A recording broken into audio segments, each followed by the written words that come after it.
Hello there, and welcome to today's recap of the anime series titled Horimiya.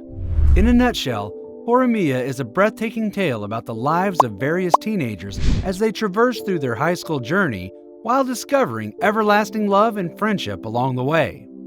In the initial scene, Kyoko Hori's gloomy classmate, Izumi Miyamura, pays a visit to her home out of the blue. Just a short while ago, Miyamura discovers Hori's younger brother Sota suffering from a nosebleed. The kind-hearted fella simply thought to escort the boy back home, and hence, here we are. Miyamura is quite surprised after taking in Hori's at-home appearance. Unlike her flawless look at school, Hori dresses rather plainly at home, and heck, she even has to deal with all the house chores, plus look after her younger brother herself as well. On the flip side, Hori mistakenly regards Miyamura as a complete stranger back when he first steps foot inside her house. Can't blame her, of course. I mean, just look at him. Miyamura at present looks nothing like his school-time appearance, with those boring spectacles plus freakish long hair sliding way past his ears. Instead, the present-time Miyamura has his hair done in a ponytail. What's more, the guy is shockingly displaying multiple piercings in his ears, plus even has his left body side tattooed and everything. All those things added together barely let Hori recognize Miyamura as her class hermit who's got zero friends and barely even talks. Anyways, both decide it's better to keep one another's secrets from the rest of their classmates. Days pass by, with Miyamura regularly paying visits to hang out with Hori and her brother Sora every now and then. Such good days don't last long though, as pretty soon another classmate named Ishikawa confesses his love to Hori. From that moment onwards, Miyamura starts keeping his distance to avoid interfering with Hori's love life. What's funny though is how Hori instantly turns Ishikawa down. Later, she even starts blaming Miyamura for being a fickle friend who quits whenever he pleases. Long story short, the two make up after that conversation and even start hanging out together like they usually do. Later at school, Hori is witnessed lending the student council a helping hand with the paperwork. Alas, the budget report she painstakingly worked on for hours goes missing unexpectedly.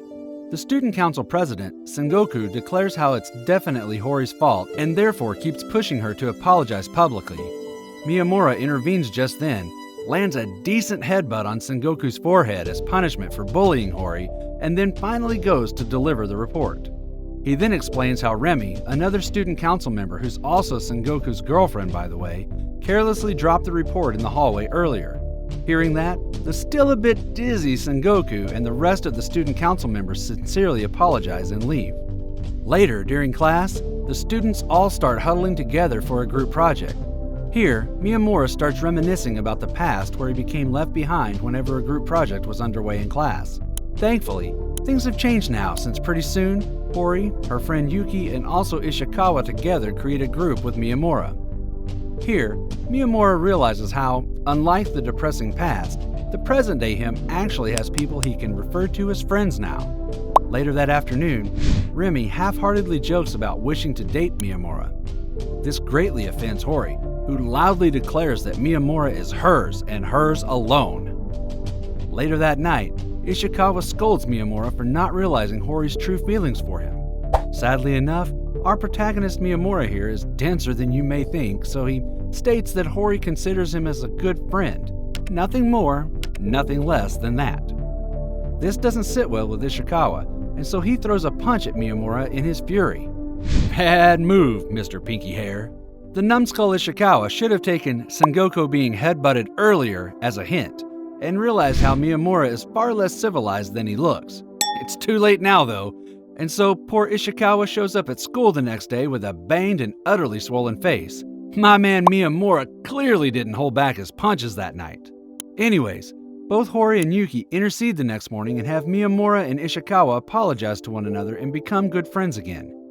On the following day, Hori comes down with a fever and skips school. Miyamura stays alongside her the entire time, hoping to nurse her back to good health soon. In the meantime, the daring fella even confesses his love for her. Soon afterwards, Hori's non-serious father, Kiyosuke, pays a visit. Believe it or not, this guy's an utter comedian, the reincarnated version of Charlie Chaplin, you can say. Anyways, upon being interrogated by her father, Hori boldly claims Miyamura as her boyfriend, and hence the two officially start dating as a result. Poor Ishikawa, of course, becomes a bit depressed upon hearing the news, but nonetheless decides to keep being good friends with Miyamura. Meanwhile at school, everybody starts whispering behind Miyamura's back, claiming how he's a frog wishing to eat swan meat by taking Hori as his girlfriend. Not satisfied with how his muddy reputation has started to affect his beloved Hori's standing among her peers, Miyamura finally decides to burst out of his gloomy cocoon and make an everlasting change. In short, the fella trims his hair down to an attractive length, plus also dumps those ugly glasses of his. Such a sudden change in appearance welcomes rounds of applause from his many female classmates, to a point where poor Hori starts making twisted faces full of envy. Later that evening, though, Miyamura appeases his girlfriend by unexpectedly planting a kiss on Hori's lips, with the excuse being to steal candy from inside her mouth. Both Hori's friend Yuki, as well as student council Sakura, simultaneously fall head over heels for Ishikawa.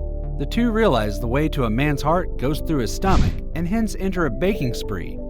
Lucky guy Ishikawa keeps getting showered with delicious cookies on a daily basis. Spare one for me too, will ya?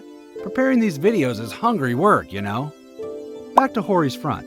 The poor girl becomes insecure after being told by her friends how, despite being pretty, she has zero ideas on how to act cute. Hearing that, Hori fakes getting scared repetitively the next time she and Miyamura sit down for a horror movie binge session.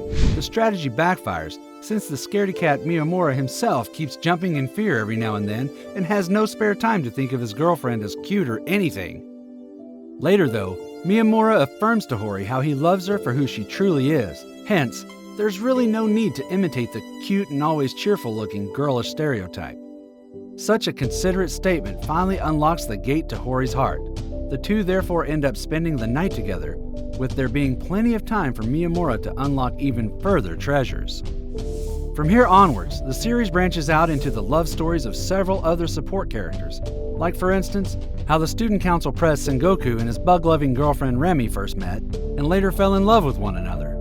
There's also the redhead Yanagi with his dashing looks who becomes smitten over Yuki, but ends up rejected for you-know-why. Throughout the process, Yuki pleads for Ishikawa to pose as her boyfriend in hopes of serving a valid reason for rejecting Yanagi. That's not to say that Yuki wouldn't give anything to turn Ishikawa into her actual boyfriend. Meanwhile, things start getting rough on Miyamura's side, since he soon realizes how his precious Hori is indeed a masochist, one who gets turned on whenever he mistreats her. The fact that she literally keeps begging Miyamura to beat her up even gave me chills. Ishikawa and Yuki's fake dating session turns into reality, much to the heartbroken Sakura's dismay. Later, during Christmas Eve, Miyamura spends a considerable amount of time chilling at his girlfriend's house. Later, while out on the streets, Miyamura suggests marrying one another as soon as they graduate from high school. Hori, of course, agrees without an ounce of hesitation. Later, during their high school graduation ceremony, Miyamura hilariously interrupts Sengoku's speech with a loud sneeze of his.